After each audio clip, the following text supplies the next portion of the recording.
But before we go where we're going to go today, let's back up and let me put the framework for our work today. So this whole month's theme has been inspired by something perhaps a little unusual. It's inspired by our weather last month. And in June in Phoenix, we had record heat. Right? Many days of record heat. And it started me thinking about what do we do to keep cool in the heat? And last week I offered you some crazy suggestions, and I just want to check right now and see if any of you, did any of them. The first one being going to a movie or a restaurant where they keep the thermostat at about 50 degrees. So did anybody go visit a rest? Yes, so good. Yes, Lonnie and I went to the movies. We went to see, by the way, of all the movies we could go to, the movie we went to see, and thank you so much for wanting to see it, Lonnie. This is why this man is so precious. We went to see Finding Dory. Oh my gosh, that is such a precious little movie. You have to see it. It is so adorable, just so adorable. Nonetheless, I had to have a wrap on in that movie because I was so darn cold, but it did feel good for a little bit anyway. So that was one idea. The other idea was, to get away to Flagstaff or someplace up north or, San Diego. Anybody this week go out of town and get, okay, nobody went this week, but you've been some. Or we talked about spending as much time as possible in the swimming pool. Anybody spend some time in the swimming pool? Yep, good, so did I. Refuse to get in your car while the sun is up. Anybody do that, right? All right, good. I like that in the back. That's good. We also talked about buying a snow cone but putting no syrup on it and just shoving it down your shirt. That was one idea that we had for staying cool. And my favorite one, I want to know if anybody chose to do this one, and that is to go into your grocery store and just stand in front of the dairy case. Yes, with it. And you just stood there and received the cold of that dairy case. And if somebody walked up to you to ask you to move or leave, you then were going to say, I'm looking for organic, lactose-free yogurt produced by free-range goats born and raised in the Grecian lowlands. That'll buy you some more time there, right? But if they happen to pull such carton out and say, here it is, you can buy yourself a little more time by simply saying, oh, did I say Grecian? My mistake. I meant the Slavic lowlands. And then you can spend a little bit more time there and stay cool. So those were some ways that we suggested that you could stay cool when the physical heat is on. But the spiritual piece of this, and the reason that this serves as a theme for this month is, what do we do? How do we keep our cool, our spiritual cool, when our life heats up? That's our theme for this month. How do we keep our spiritual cool, or how do we stay cool spiritually when our life heats up? Now, another way we can keep cool physically is to find a place in the shade, to take refuge in the shade, right?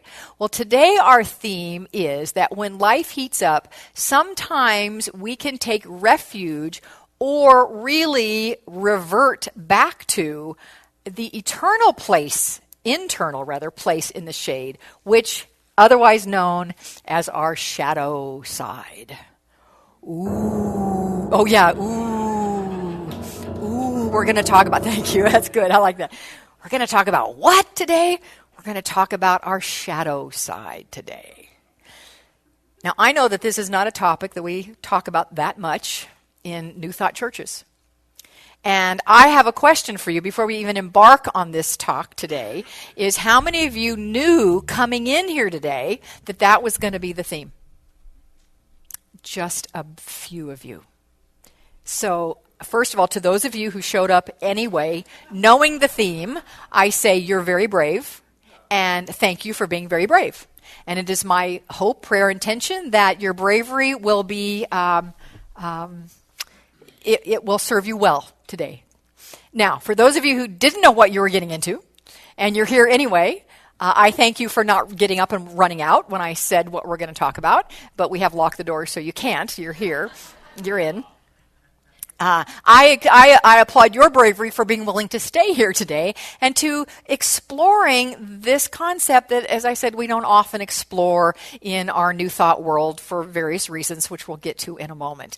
And my prayer for you as well, that this time will serve you well today. This is a topic that we actually need to talk about right now. So what is the shadow? Well, it was, of course, well, I shouldn't say of course, you may or may not know this. It was a term coined, first used by Carl Jung, the psychologist of many decades ago, and he described it as the repressed or denied part of ourselves. It became more popular by Robert Bly in his book, A Little Book on the Human Shadow was the name of it. And his description of it is that we all are born into this life with a 360-degree personality. So 360 degrees is a full circle, right? 360 degrees is a full circle. We are born with a full circle personality. And as an infant, we fully express our 360-degree personality. We have no qualms about expressing every single piece of that personality. But as we grow up, we learn through various ways that there are certain slices of this 360 personality pie that other people don't like. They don't like it perhaps when we cry and get upset, or we get punished because we got angry, or we get ridiculed for wanting attention, or we're told we're being selfish or prideful if we're looking out for ourselves. And so we tuck those pieces away. We repress them. Robert Bly suggests that we put them in a sack. This is what he said. We put them in a sack, and then we put that sack over our shoulder, and we carry it with us for the rest of our lives. Well, there you go. See, we don't, in New Thought, like to talk about that sack, because we talk about being whole, perfect, and complete. And we are that, and I'm going to get to that in a second. But in our humanness, we have a sack of, no, I won't say that. We carry, that almost came out, because there it is. We have a sack of shadow. There we go. We carry a sack of shadow. So I know that today it maybe sounds a little bit heavy, and it might be, and yet I know that this is exactly what we need. As a matter of fact, Reverend Christopher told me that someone that he's connected with here that watched us online this morning texted him and said, that is exactly what I needed to hear this morning. So I'm knowing that there's at least one of you out there that this is for you. I think it's probably for more than just one. So I want to begin by sharing a passage from a book that's called Dark Matters, Discovering Wholeness in the Shadows. And it's written by a Unity minister, Lori Boyd. So I had a couple people after first service ask if we have this in the bookstore. No, we don't, because I just discovered this book and got it for myself. But again, it's called Dark Matters, Discovering Wholeness in the Shadows by Lori Boyd, and you can absolutely get it on Amazon.com, which is where I got my copy. She writes, our culture teaches us to fear the experience of the dark, especially that inner darkness that is our shadow self. In fact, we have grown so afraid of it over the years that we have built an imaginary wall between us and the darkness. We have developed rituals and psychologies and religions and pills to distract us from the darkness. We have focused on the light, seeking to eliminate the dark. And yet, in the end, the darkness is always there, waiting. Now, you may say right now, or maybe kind of taking a mental step back in protest, saying, wait a minute, that sounds contradictory to a lot of the things that you, Michelle, have said to us in the past. And if you're thinking that, good for you. I'm glad, because it means you're thinking and you're paying attention. And I really appreciate and honor and value that. So the fact is that I have said many, many times, and will continue to say, that we are beings of light, and that there is only light because there is only God, that we are all expressions of the divine, and the divine is light, and we are whole, perfect, and complete in that light. You've heard me say those words, haven't you? On more than one occasion, I have said those very words, and they are true. They're absolutely true. We are all expressions of the divine, whole, perfect, and complete. There is no darkness, only light. Absolutely true. And I'm emphasizing that word absolutely, because in the absolute, with a capital A, in the absolute reality, capital A, capital R, that is the truth. So what is the absolute? The absolute is the divine. The last couple of months, we have talked about life. This does not stand for loser, by the way.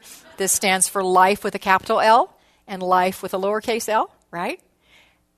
The absolute is life with a capital L. And in that absolute, there is only light. There is only love. There is only peace. There is only power. And we are one with that. And as one of that, we are the same thing. That is the absolute truth. Our founder, Ernest Holmes, in our Declaration of Principle, or as I found out in first service, most people don't know what that is. It is the what we believe. What we believe is our Declaration of Principle, and it's something Ernest Holmes wrote many decades ago, and it was published for the first time in 1927 in the first edition of the Science of Mind magazine. And it's a series of statements. We believe, we believe, we believe. The first two are this. We believe in God, the living Spirit Almighty, one indestructible, absolute, self-existent cause. There's the absolute. And then the second one is we believe in the incarnation of this Spirit in everyone, and that all people are incarnations of the one Spirit. So it is true that in the absolute, there is no shadow, there is no darkness, there is only light. Yes. And then there's the relative. That was the other term in the passage that I shared with you this morning. There is the absolute and there is the relative. The relative is a lowercase r. Relative reality, lowercase rr. Lowercase l, life. This human experience that we have. The 360 degrees of personality that's governed by our five senses and our conditioned responses and our limited way of seeing things and our consciousness that gets developed over time as we come into this earth and experience life. And in the absolute, there is only oneness.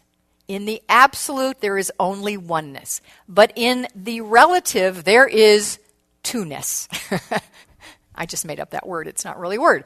But it should be. I don't know why it isn't. I mean, if oneness is a word, two-ness should be a word as well. But in the absolute, not tuna, but two-ness, there is two-ness. In the relative, there is a seeming sense of separation. It's not real, but it appears very real. And so in the relative, there is the up and the down. In the relative, there is love and fear. In the relative, there is joy and sorrow. In the relative, there is good and bad. In the relative, there is happiness and sadness. In the relative, there is peace and anger. In the relative, there is light and dark. In the relative. We are spiritual beings having a human experience, and because of that, we get to experience both. Oneness and the appearance of two-ness. Make sense? So again, absolutely true. The truth of our being is that we are expressions of infinite. I just really want to make sure you get this. that at the core of who we are one with God. Infinite oneness, wholeness, only light. So say with me, I am the light. With a little more gusto, I am the light. I am the light. Yes, that is true. And in this spiritual journey, we have experiences of the down, of the fear, of the sorrow, of the sadness, of the bad, of the anger, of the dark. All of those things, Robert Bly says, we stuff in a bag, we throw on our back, and we drag it around with us for all of our lives. The challenge is it doesn't stay in the bag. It oozes, it seeps out of the bag. Yeah, it's icky. It can be icky in this human experience. It seeps out of the bag. And it can seep out in relatively innocent ways, although if you're in the middle of this, it might not seem innocent, but in a relatively innocent way of lashing out at your partner because they did something, when in fact it's not that your partner did something, it's that something in you got triggered, something in that bag got triggered, and you got upset about it. It's not what they did, it's what's in the bag. That's the truth. It can also come out in extremely destructive ways, as we have seen in our country over the last month. The shootings in Orlando, the shootings in Dallas this last week, those things are coming from the shadow side. And so it is time. And when I came up with this theme for today, I didn't know those things were going to happen. But this is an appropriate conversation for us to be having today, because the only way you and I can do anything about Orlando, Dallas, and other, we could may have a long list, but let's just use those two right now. The only way we can do anything about that is that if we do something in here. Not out, it's not out there. It's not to change anybody else. It's us. And as we work with and integrate, go 360 degrees, which is wholeness, right? When we integrate the fullness of who we are and accept and love ourselves exactly as we are with all of all of ourselves, the dark and the light, that is when we can heal the collective. So we have a very important job today, and I'm wondering if you're up for it. Are you brave enough to do this today? Yes. Maybe. I heard a maybe. Hey, I'll take it. Good enough for me. I'll go with that. So I want to read again the passage that I started with from Dark Matters, and then expand it because there's more. I just read the first part of it because I wanted then to have the discussion about the absolute and the relative and lay that groundwork. Now I want to read that section again and then go on to what else Lori Boyd, the author of this book, had to say. So this is what she wrote. I'll read so we remember what she said before. Our culture teaches us to fear the experience of the dark, especially that inner darkness that is our shadow self. In fact, we have grown so afraid over the years that we have built an imaginary wall between us and the darkness. We have developed rituals and psychologies and religions and pills to distract us from the darkness. We have focused on the light, seeking to eliminate the darkness, and yet in the end, the darkness is always there waiting. That's where we ended. It goes on, and she says, however, if we learn to step through that fear, there is another possibility, another road less traveled. On this road, we learn to accept the darkness, to engage it in dialogue, and to use it as a tool for spiritual growth. On this road, we learn that darkness is not the enemy of light, but simply the other side of light. We learn that our goal is not necessarily light, but wholeness. We learn that true spiritual wholeness is not a denial of the dark side of ourselves, but rather an embracing of both our inner light and our inner darkness into an integrated, healthy, transcendent whole. I love that last sentence. We learn that true spiritual wholeness is not a denial of the dark side of ourselves, but rather an embracing of both our inner light and our inner darkness into an integrated, healthy, transcendent whole. That's what we're going to do some work on today. There's a parable that the master teacher Jesus offered us that gives us some confirmation of this when we look at it in a certain way. And as Jesus almost always taught in parables, and interestingly enough, many times he dropped the parable on us and then left it without any interpretation. Like, okay, you guys figure it out, which he wanted us to do. He wanted them and us to look at what does that mean. And this parable, it's a little known one. It's one sentence, and it's slapped in the middle of a bunch of other ones that are more popular, let's say, more common. This one is not so common. It appears in Matthew 13, verse 33, and it simply goes like this. The kingdom of heaven is like leaven that a woman took and hid in 3 measures of flour until all of it was leavened. There you go. What in the world does that mean? Let me read it again. The kingdom of heaven is like leaven that a woman took and hid in 3 measures of flour until all of it was leavened. All right, so if we take that in the context, first of all, out of the context of what was Jewish tradition at the time Jesus said that, which we'll get to in a second. But if we just apply current thought about this, and the current thought, which we can sometimes do in New Thought, which is to say, focus only on the light and not the dark, rather than integrating into wholeness, which is what today is about. If we take it from the perspective of only the light, not the dark, we could look at it as saying the leaven is like the light. So the kingdom of heaven is like leaven that a woman took and hid in 3 measures of flour. So leaven is the light of God, is the wholeness and fullness, is oneness. The flour is the mundane, it's the relative, it's the dark, right? So leaven is absolute, flour is relative. So we take the leaven, mix it in with the flour, with the relative, and it all becomes absolute. It becomes heaven. This makes sense, right? That makes sense. Does it make sense? Yes. Say yes. Say amen, sister. It makes sense. Amen. Thank you. Thank you. Thank you. I need a little validation every now and again. Now I just pulled something out of my bag, right? There it is. I need validation. That's it right there. And you think I'm kidding. I'm not. No joke there. All right. Let us take into account 2 things and then relook at this. One, the tradition that I learned in first service from some of our Jewish friends, that this is still the tradition. It wasn't just then, it still is. And if we look at this in the context of wholeness versus light versus darkness, wholeness. So first of all, leaven, which is yeast, is not necessarily a good thing. There's a practice in Judaism. So many of you know Passover, right? Even if you weren't born in the Jewish faith, you know Passover. And Passover every year is celebrated in honor of and remembrance of the Israelites' immediate quick flight out of Egypt. And they left in such a hurry that they did not have time to have the bread rise. So they had to make bread without yeast or leaven. They had to make it without that, and so they had basically flat bread. And at Passover, at a Passover Seder every year, we always have a Seder here, which is so lovely that we have that, you eat unleavened bread.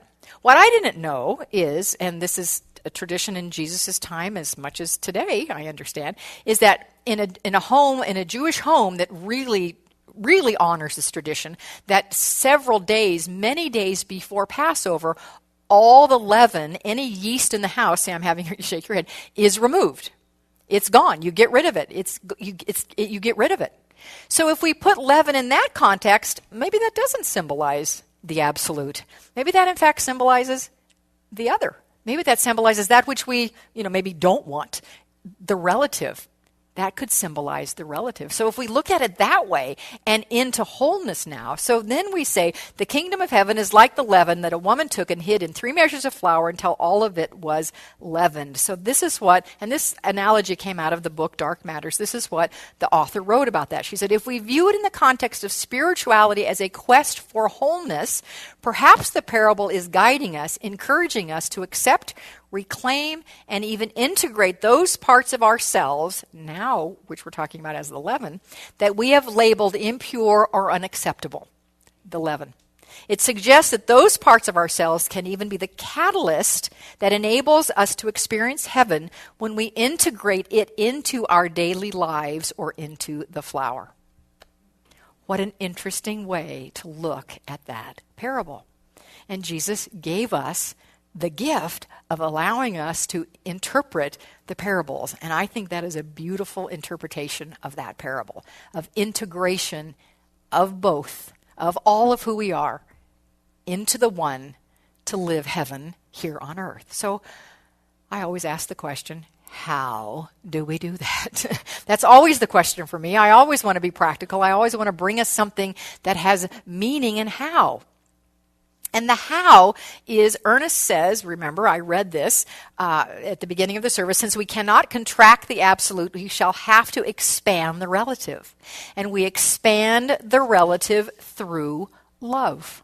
Love, he says, alone can overcome fear and anything else that's in the bag. Love alone can bring the light, if you will, to that. He said the soul must make a complete surrender of itself to spirit.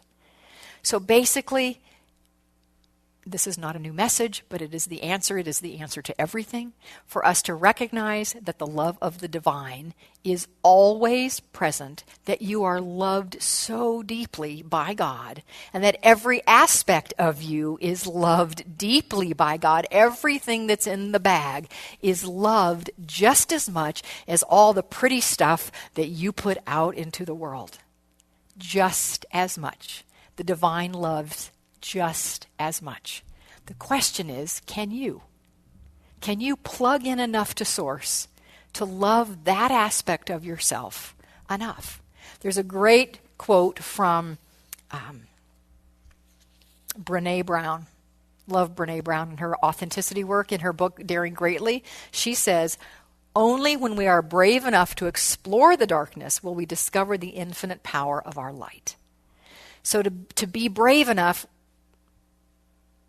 it helps to have plugged in to the source of the light, which is the divine, which is God and the love of God. So I'm asking you this morning, I asked you already if you were brave enough to go down this road, and most of you said yes, a couple of you said maybe, a few of you didn't answer. It's all right. What I want to know now is, will you take a little journey with me? Nice, thank you. Knowing that you are loved right in this room, right in this moment.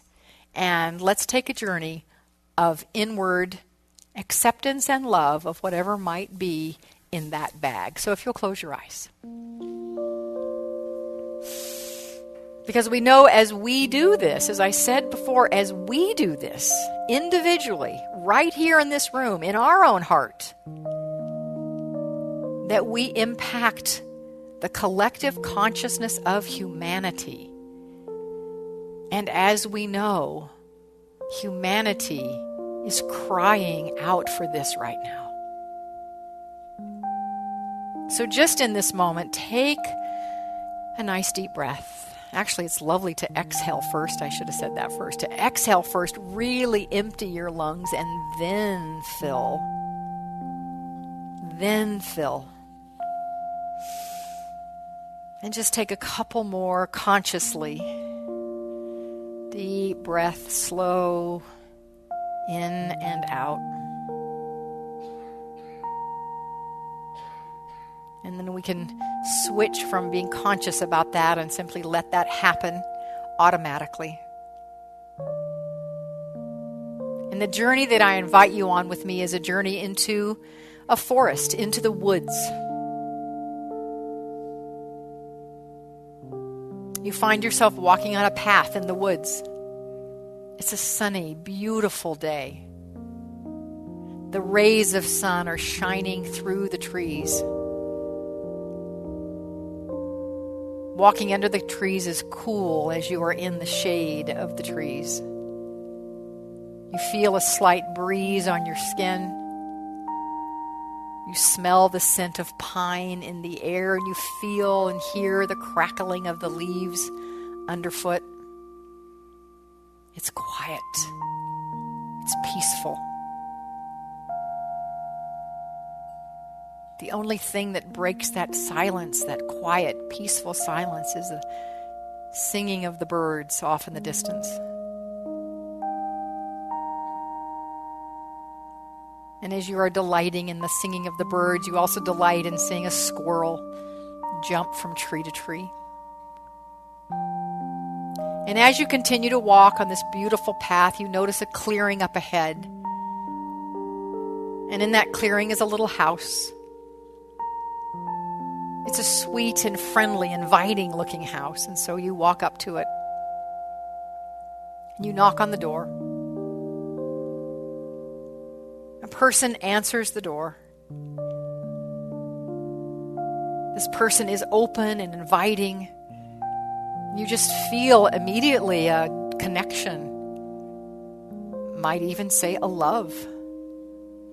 Just feel a soul connection right away. And so you ask this person if he or she will take a walk with you. And the two of you walk down the path. And you soon happen upon a bench. So you invite this new companion to sit on the bench with you. And as you sit down, you recognize this person. You realize that it is an aspect of your shadow self. But unlike normal, when you see that aspect and you're afraid of it, or you want to run away, or you want to ignore it and pretend it's not there, you don't feel any of those emotions right now. Now you look upon this aspect of yourself with even greater love than you had when you first met. And a bit of compassion comes into your heart. Empathy comes into your feelings. And you actually want to engage in a dialogue.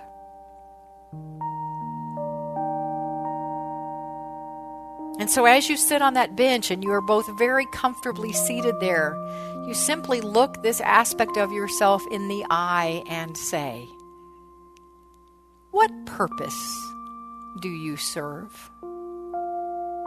No judgment to that question. No expectation of an answer. But you just invite an answer. What purpose do you serve? And you listen deeply, not just with your ears, but with your heart.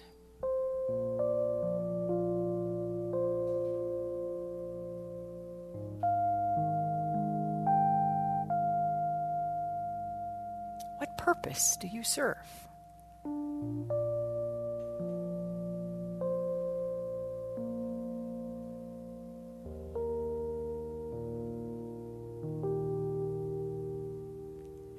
And then you ask it, "What do you need from me?" And you listen with your ears and your heart. What do you need from me?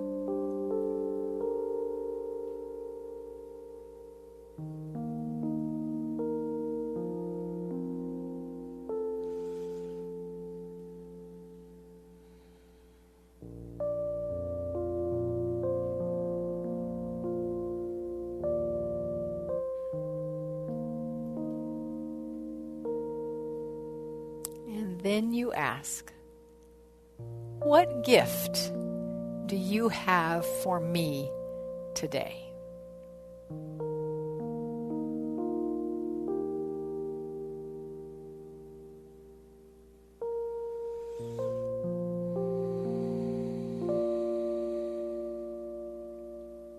What gift do you have for me today?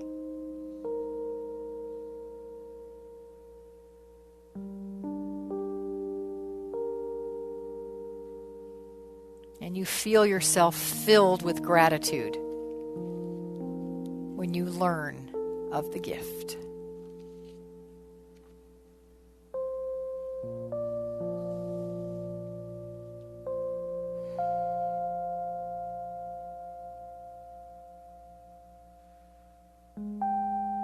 And you feel complete with this conversation for now. And so you stand. And you ask if this aspect of yourself would like to come with you or stay, knowing that it is perfectly okay, whatever his or her answer is.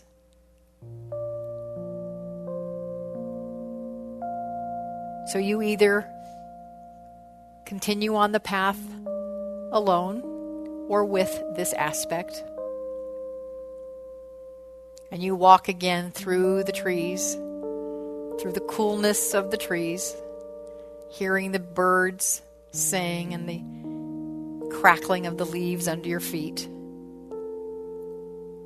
And you feel, as you walk more and more out of the forest and into this room, you feel a deeper, new or renewed connection with the Absolute. A connection to your integrated, healthy, transcendent wholeness. And for this connection, I say thank you, thank you, thank you, God. And so it is.